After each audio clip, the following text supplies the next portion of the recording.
Hey guys, Eric from Eric and Jen's Excellent Adventure. Recently we did a trip to Indiana to visit some of Jenny's family for her niece's bridal shower. I'll put that video up above here. And while we were there, Jenny was getting ready in the camper. She was trying to put her makeup on, but the issue she was running into was the lighting in the camper is not that great. So I was given the mandate to rectify that problem. So after a few days after we got home, it was actually Amazon Prime days. They said the Lord works in mysterious ways. So I jumped on the internet there and let me show you what I found. All right, so I found this guy for 25% off. It is a chandelier light. It goes around the edge of your Maxx Air vent fan, which those fans are not, specific to Casitas. They're in all kinds of campers, so this can go on just about anything. It does not replace the trim ring. It actually mounts onto it, and I'll show you how that goes on here in just a few minutes. But also, for another $8, I found this, which is a dimmer module with a remote. So we'll actually be able to dim this light as well. It doesn't look like it's too difficult. Let's go in and I'll show you. Okay, so this is the trim ring with the LED strips in it. It also comes with a on-off switch, which we'll have to drill a hole for that. Not a big deal. And we have to also drill a small hole to put the wires through. And it will fit right around the edge here. Of course, the holes don't line up, so we'll have to drill a couple pilot holes and put some screws in to hold the trim ring on. I think I'll probably put the on-off switch right here, but we have to take all this apart first. So let me set up the camera and we'll get into it. Okay, so first thing, we're gonna start disassembling this. We gotta get the screen off.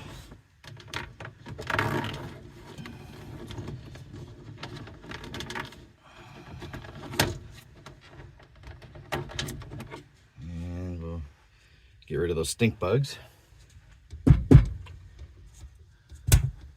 All right, so now there are 4 screws there, plus the handle, which is also just a Phillips screw. It comes right off.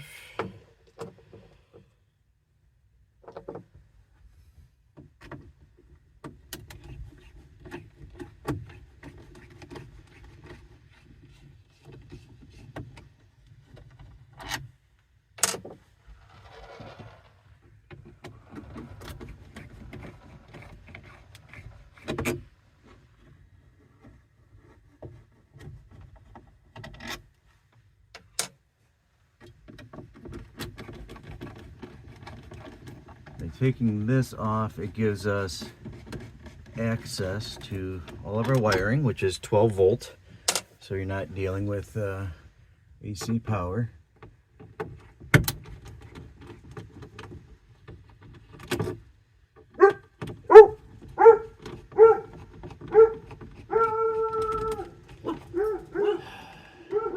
Mailman.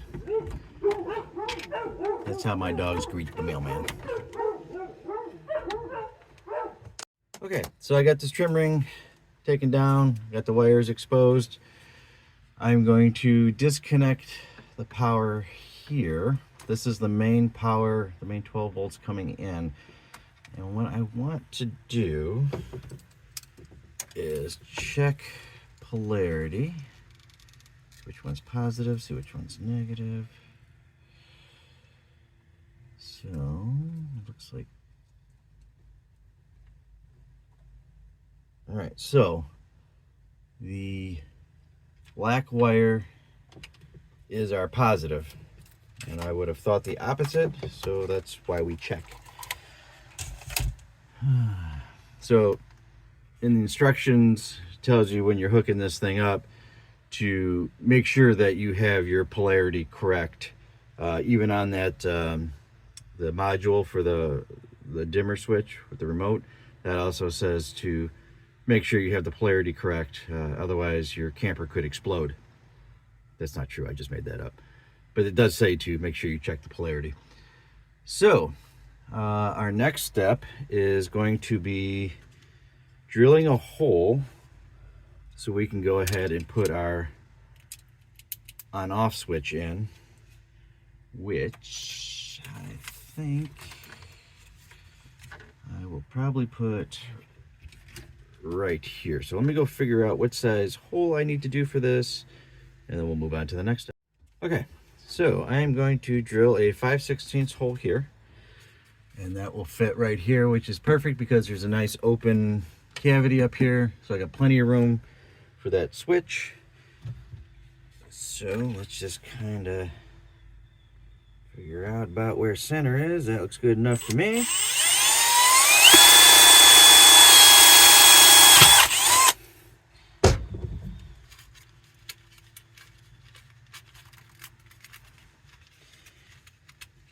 See if that fits. It's perfect. Washer, and then there's this little plastic nut, just screws right on and it tightens it up, and that like that. Okay, next step, wiring. So we're going to go ahead and wire this into our positive and negative hot here, or I'm sorry, just the positive side. And also we have our dimmer switch, which I have to go find. Yeah, so let me go find that. Okay, so you have a positive and negative on the light ring. We have our positive and negative coming from the camper, 12 volts. And you have your switch. Now, if you were doing this without the dimmer, you would do this, one end of this is your positive to positive wire on the light, and then the other positive wire here would go to the positive wire, 12 volts from the camper, and then your switch would just turn this on and off. But since we're doing this also has to go in line, and I just dropped it. This little module actually tells you right on here, positive, negative, and it also tells you this is LED, so this goes to the light itself, and this side goes to your 12 volts. So that they make that pretty simple. So I think what we'll do is we got to splice these in, or I've got these little guys. They are for making connections without having to actually cut the wire and splice it. Basically, you would put the wire inside there, and then you push this little guy down, and it punctures the insulation on the wire, and then it makes that connection for you. So you put the two wires in, and then you don't actually have to cut and splice the wire. It makes it a little bit easier, a little bit cleaner. Okay, so I have made all my connections. So I have the positive and negative connected to the positive and negative of the dimmer module. The positive from the dimmer module goes to one side of the switch. The other side of the switch goes to the power coming from the camper. Then I have the negative from the dimmer module going right to the negative from the power coming in from the camper, which, like I said, these little clips are nice because I don't actually have to cut the wire and splice it and everything. I could just stick the wire in there, and I give it a good squeeze, and it punctures it, and you put the clip down and you're done. So the next thing we're going to try is to see if I actually did this correctly. So now let's hook it back up to power, and see what happens.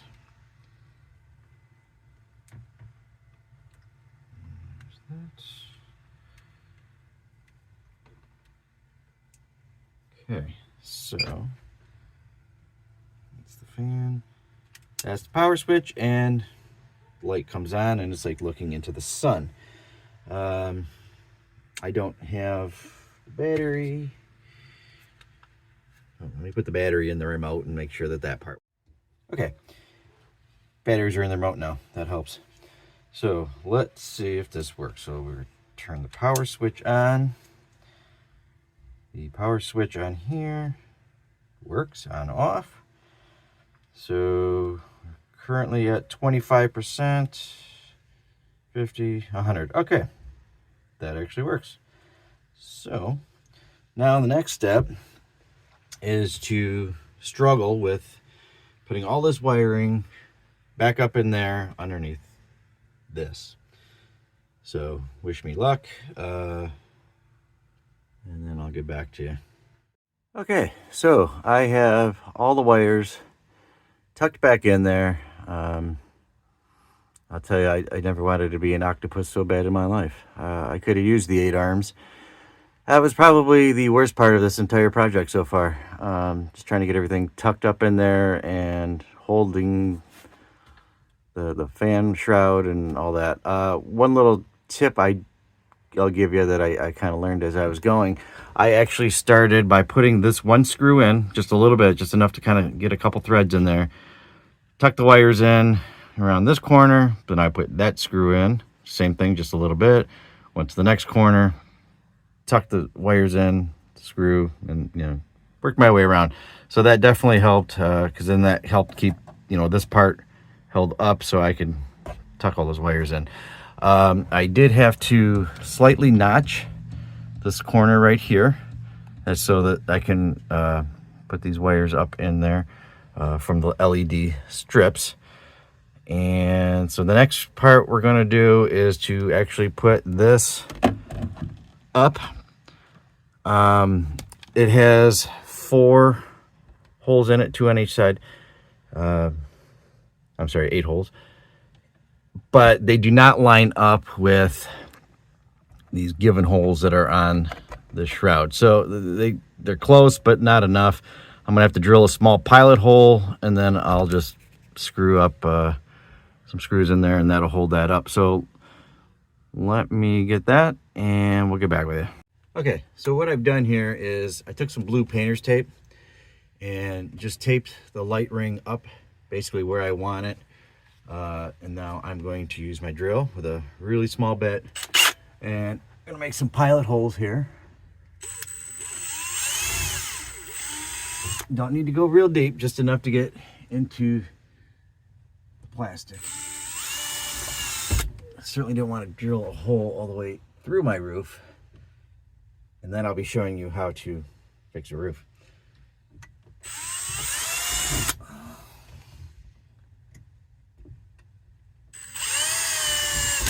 Okay, let me grab my screws.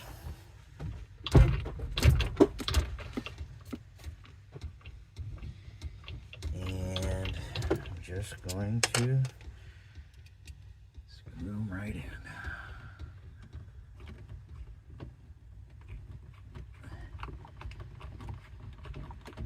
Like I said, just gonna screw it right in. Pretty easy. Right.